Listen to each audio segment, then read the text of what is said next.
안녕하십니까. 계속해서 대구에서 전해드리겠습니다. 대구와 경북 지역은 오늘 오후부터 구름이 많이 낀 가운데 낮 최고 기온이 대구 19.7도, 포항 18.4도 등 15도에서 21도의 분포로 어제보다는 조금 높았지만 평년보다는 3, 4도가량 낮았습니다. 내일 아침 최저 기온은 대구 12도, 봉화 5도 등 5도에서 13도, 낮 최고 기온은 대구 21도, 포항 22도 등 21도에서 23도의 분포를 보이겠습니다. 대구 기상지청은 우리나라 상공에 찬 공기가 머물면서 평년보다 낮은 기온 분포를 보이겠고 일교차가 크겠다며 건강관리에 주의를 당부했습니다. 김관영 경북도지사와 안희정 충남도지사는 오늘 경북도청에서 협력 동반자로서 공동발전을 위한 경북 충남 상생협력식을 갖고 보령에서 울진 사이 고속도로 조기 건설 등 7개 사업을 공동 추진하기로 했습니다. 또 도청 신도시 활성화를 위해서 입주하는 연구기관 등을 지원할 수 있도록 도청 이전 특별법 개정에도 협력하기로 했습니다. 네, 철도 노조에 이어서 화물연대도 오늘부터 총파업이 들어갔습니다. 대체 수단과 인력 투입으로 아직까지 영향은 크지 않지만 장기화될 경우 물류 차질이 우려되고 있습니다. 김은혜 기자가 보도합니다.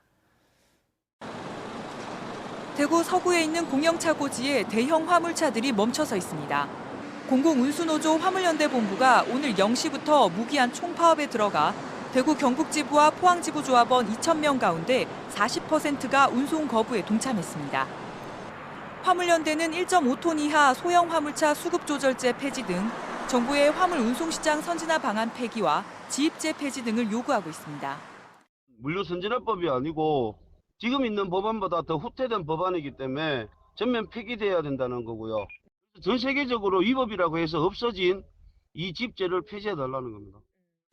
철도노조 파업이 3주째 이어지고 있는 가운데 화물연대까지 총파업에 나서면서 구미와 포항 등 지역 산업단지에서도 우려가 나오고 있습니다.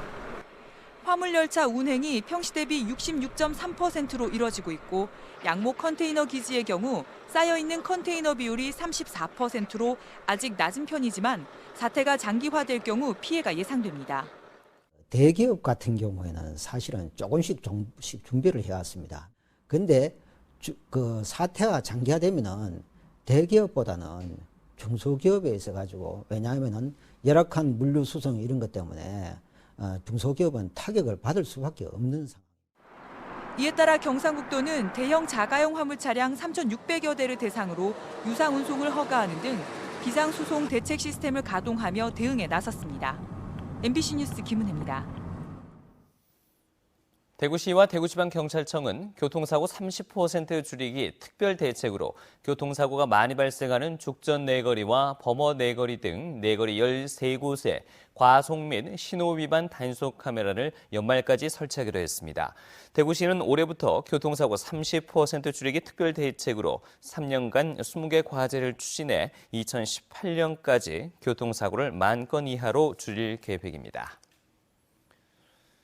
대구지방경찰청은 외국에 사무실을 차려놓고 스포츠 도박 사이트를 운영한 혐의로 32살 오모 씨 등 3명을 구속하고 4명을 불구속 입건했습니다. 오 씨 등은 지난해 10월부터 올해 4월까지 태국에 사무실을 차려두고 불법 스포츠 도박 사이트를 운영해서 17억 원의 부당이득을 챙긴 혐의를 받고 있습니다. 경찰은 또 이들이 운영하는 사이트에 접속해 도박한 혐의로 17명도 함께 입건했습니다. 대구시와 한국토지주택공사는 대구 국가산업단지 1단계 구역에 제조시설이 들어설 수 있는 5필지 6만 3천 제곱미터를 분양합니다.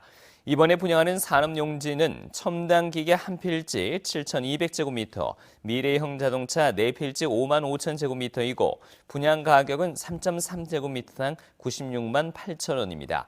분양 신청은 오는 24일부터 이틀 동안 한국토지주택공사 대구경북지역본부에서 받습니다. 농식품부는 쌀값 안정을 위해서 이달 안으로 쌀 생산 초과량을 잠정 산정한 뒤 다음 달에는 최종 물량을 확정해서 올해 안에 정부가 매입하는 방식으로 시장 공급 물량을 줄이기로 했습니다. 또 우선 지급금은 벼 40kg당 4만 5천 원을 농가에 잠정 지급하고 이달 안으로 금액을 재산정할 예정입니다. 올해 쌀 생산량은 약 420만 톤으로 수요량보다 35만 톤이 초과할 것으로 예상되고 있습니다. 박주민 국회의원이 대법원으로부터 제출받은 자료에 따르면 2012년도에는 긴급 체포 대상자 중 석방된 사람의 비율이 23.1%였는데 2014년에는 26%, 2015년과 올해 상반기는 모두 26.9%로 나타났습니다. 박주민 의원은 무분별한 긴급 체포로 인해 인권을 침해할 수 있다면서 신중을 기해야 한다고 밝혔습니다. 한편 대구지방법원의 석방률은 18.8%로 다른 지역과 비교해서 낮은 수준이었습니다. 한편 박주민 국회의원이 법무부로부터 제출받은 자료에 따르자면 법무부 핵심 직책인 장관과 차관, 기획조정실장, 법무실장, 검찰국장, 감찰관이 모두 검사 출신이었습니다. 실국장급 이상 고위직 가운데 법무부에 근무 중인 검사 수는 모두 71명으로 전체 정원의 11%나 됐습니다. 지금까지 대구였습니다.